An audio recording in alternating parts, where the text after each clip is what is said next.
سہاروں کو اپنا بنا لیجئے، سایہ عافیت میں بسا لیجئے، ہم بھٹکتے پھرے روز شب ہر طرف۔ اعوذ باللہ من الشیطان الرجیم، بسم اللہ الرحمن الرحیم۔ بندہ ناچیز 14 اگست کے حوالے سے کچھ معروضات آپ کے سامنے بیان کرے گا۔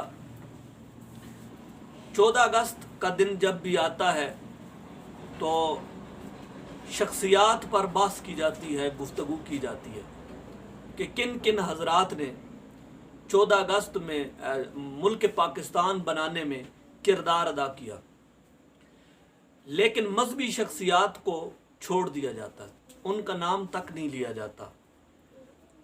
مین مرکزی کردار جنہوں نے ادا کیا تھا ان کا نام سیدی مرشدی اعلیٰ حضرت مجدد دین و ملت الشاہ امام احمد رضا خان فاضل بریلوی رحمۃ اللہ تعالی علیہ۔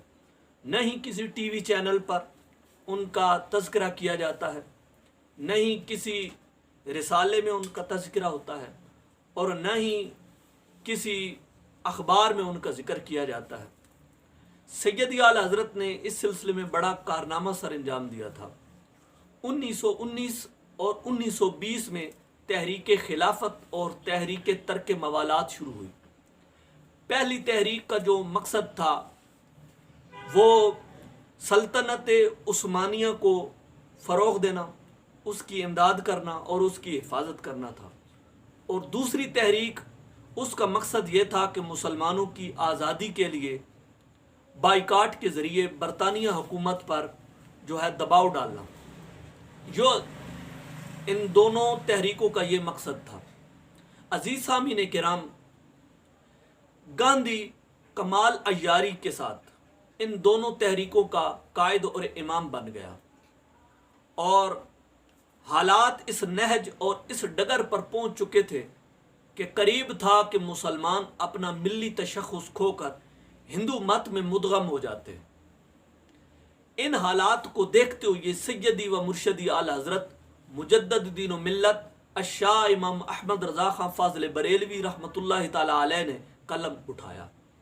آپ نے پھر 2 رسالے لکھے، ایک المحجۃ المؤتمنہ اور انفس الفکر جیسے رسالے لکھ کر آپ نے دشمنوں کی سازشوں کو ناکام بنا دیا، اور آپ نے دلائل سے یہ ثابت کیا کہ ہندو کسی مسلمان کا نہ دوست بن سکتا ہے، نہ امام بن سکتا ہے، نہ قائد بن سکتا ہے۔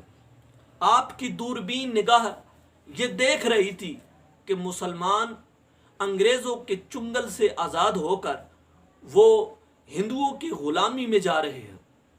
اس لیے آپ نے فرمایا کہ مسلمانوں کو ایسا طریقہ اختیار کرنا چاہیے کہ انگریزوں کی غلامی سے بھی آزاد ہو جائیں، اور انگریزوں کی اور ہندوؤں کی غلامی سے بھی آزاد ہو جائیں۔ یہ سیدی اعلیٰ حضرت نے فکر دی، سوچ دی، اسی کو 2 قومی نظریہ کہا جاتا، اور اسی 2 قومی نظریے کی بنیاد پر ملک پاکستان معرض وجود میں آیا، اور سیدی اعلیٰ حضرت مجدد دین و ملت الشاہ امام احمد رضا خان فاضل بریلوی رحمۃ اللہ تعالی علیہ صرف آپ اس معاملے میں پیش نہیں تھے، بلکہ آپ کے خلفاء، آپ کے تلامذہ اور آپ سے محبت کرنے والے اور ہم مسلک علماء جتنے بھی تھے، ان سب نے ملک پاکستان کے نظریے پاکستان کے انہوں نے مکمل طور پر حمایت کی، اور باقاعدہ طور انڈیا کانفرنس، سنی کانفرنس جو بنارس میں منعقد ہوئی تھی، اس میں متفقہ طور پر یہ جاری کیا گیا تھا اور اپیل کی گئی تھی کہ مسلم لیگ کے کارکنان کو مکمل طور پر کامیاب کیا جائے۔ اور حقیقت بات یہ ہے کہ اگر سیدی اعلیٰ حضرت اور آپ کے رفقا اگر یہ حمایت نہ کرتے تو کبھی بھی ملک پاکستان کا خواب شرمندہ تعبیر نہیں ہو سکتا تھا۔ سیدی اعلیٰ حضرت مجدد دین و ملت آپ کی سیاسی فکر کی بنیاد بھی قرآن و حدیث پر تھی، لہٰذا آپ کے نزدیک کسی بھی کافر کے ساتھ معاملات جو ہیں وہ جائز نہیں تھے. کوئی بھی کافر ہو، ہنود ہوں، یہود ہوں، نصارہ ہوں، ان کے ساتھ محبت کی آپ کے نزدیک کسی قسم کی کوئی گنجائش نہیں تھی.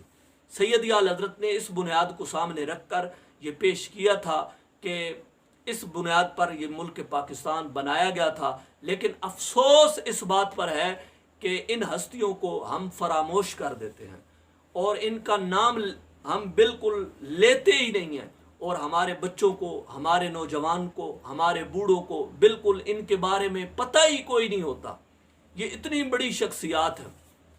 تو جب پیر سید جماعت علی شاہ صاحب رحمۃ اللہ تعالی علیہ نے جب انڈیا میں بہت بڑی کانفرنس کا انعقاد کیا تھا تو اس کی جو انتظام کرنے والی ہستی تھی وہ مولانا نعیم الدین مراد آبادی رحمۃ اللہ تعالی علیہ تھے.